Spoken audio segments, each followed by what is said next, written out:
there was a,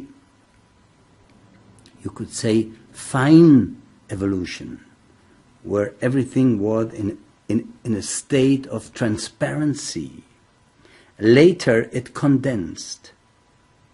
And we are already on the arch back to the source, and so all forms are again not anymore so dense. They become finer.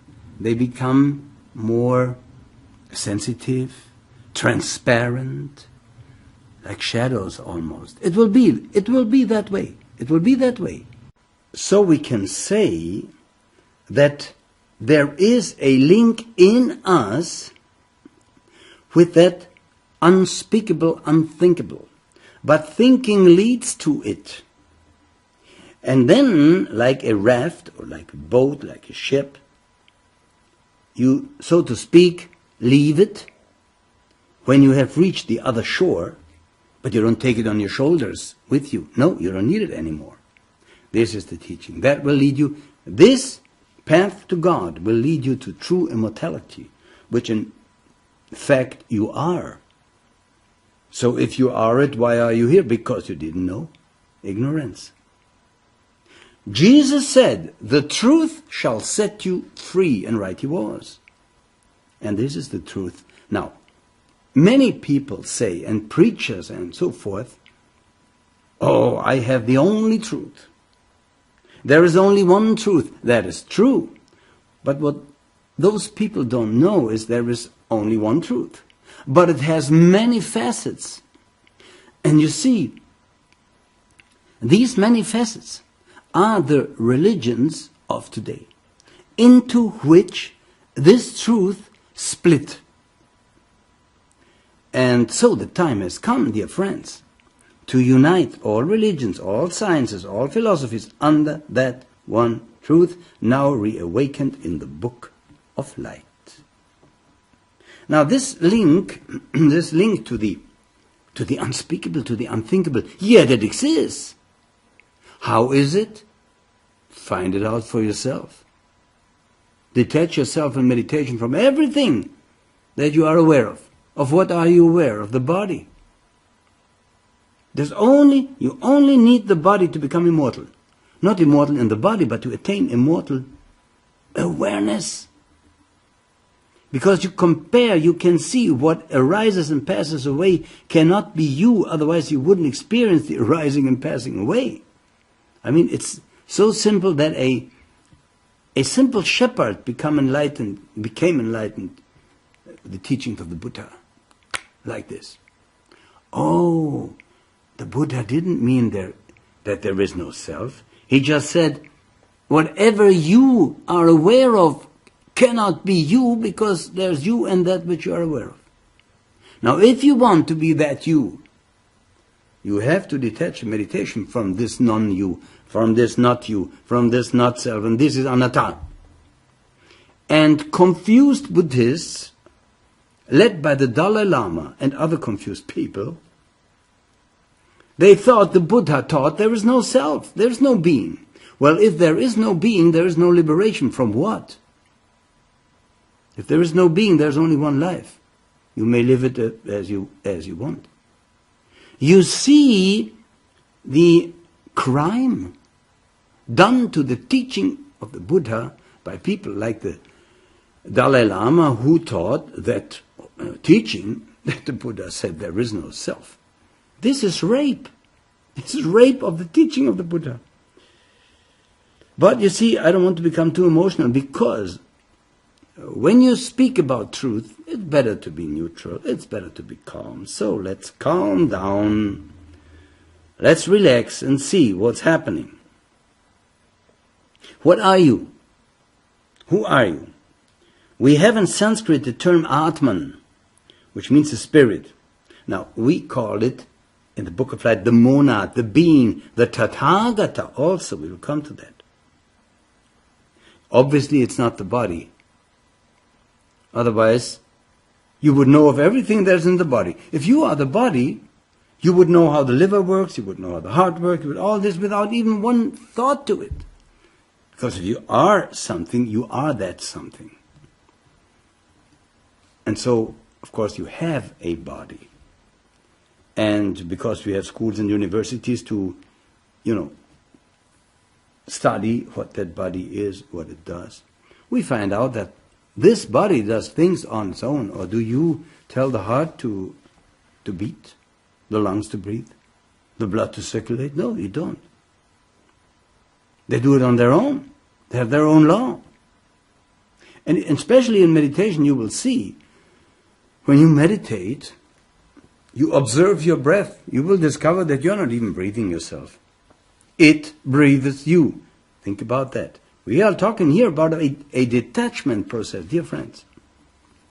So, every question about purpose and origin of man and universe will be answered here on the path to God.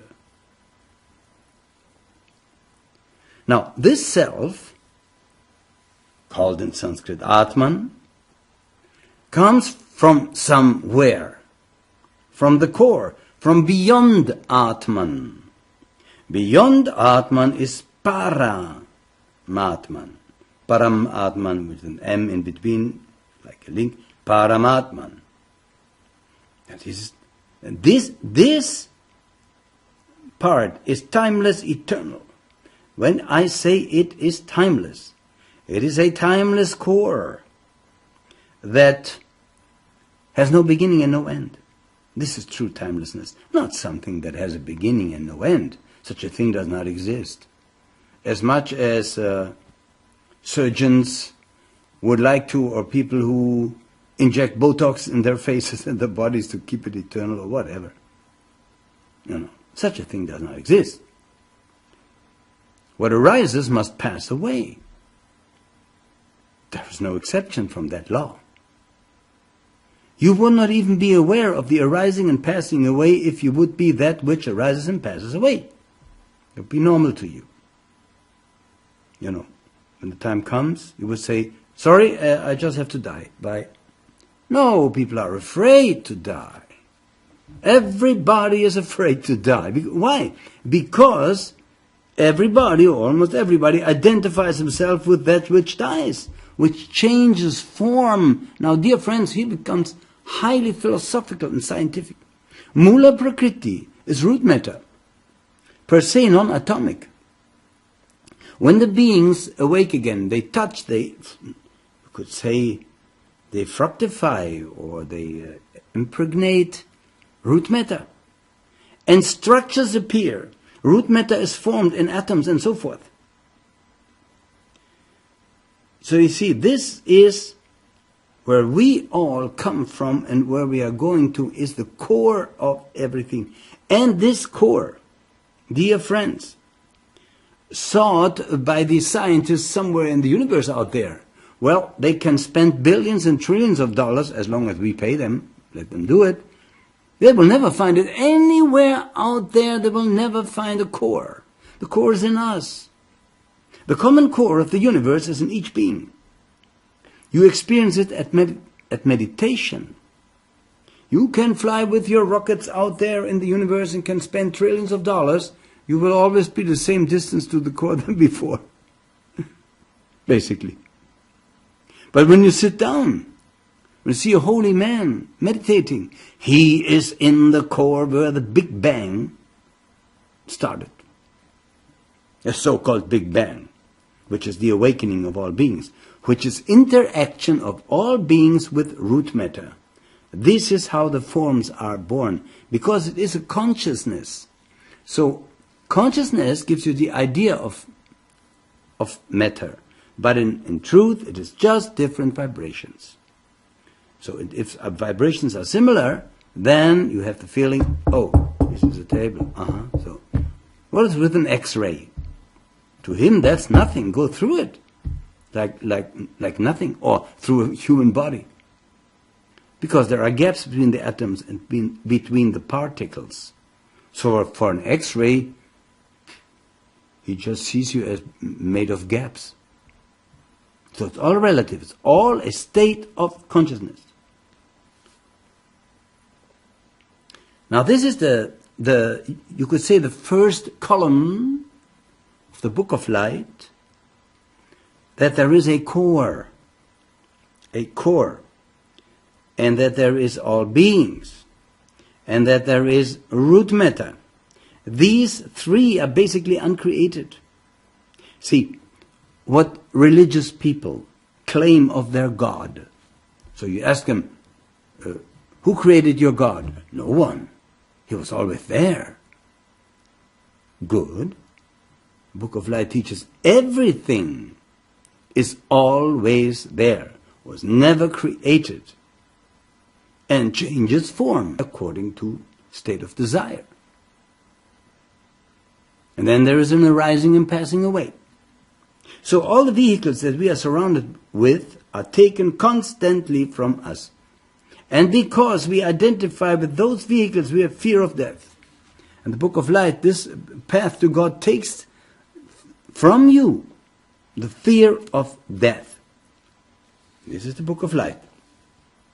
And also, divine message from the true God, Nirvana. In German and English in one little book. Now, by true God I say no creator. And we will find out what a creator is. And we will see that there can be peace between evolutionists and creationists.